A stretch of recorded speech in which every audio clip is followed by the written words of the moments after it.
শারদীয় দুর্গাপূজার সামনে রেখে ঝালকাঠিতে পুরো দমে চলছে প্রস্তুতি। কারিগররা ব্যস্ত প্রতিমা তৈরিতে। নির্বিঘ্নে দুর্গাপূজা উদযাপনের লক্ষ্যে সব ধরনের প্রস্তুতির কথা বলছে আইন শৃঙ্খলা বাহিনীও। এস.এম. রেজাউল করিমের পাঠানো তথ্যচিত্রে ডেস্ক রিপোর্ট।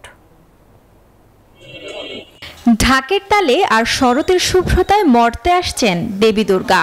তাকে বরণ করতে চলছে সব রকম প্রস্তুতি।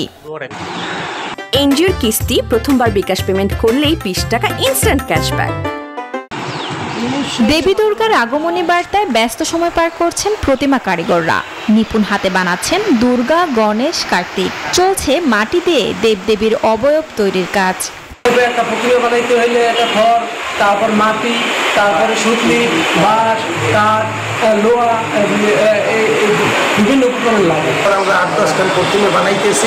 কীর্তিবাসা, ঝালকাঠি, তারপরে আপনার এই পেঙ্গিরি, রাজাপুরে, তারপরে এই কাছাকাছি এবার ঠাকুরগুলো নিয়েছি, দূরে ঠাকুরগুলো রাখিনি।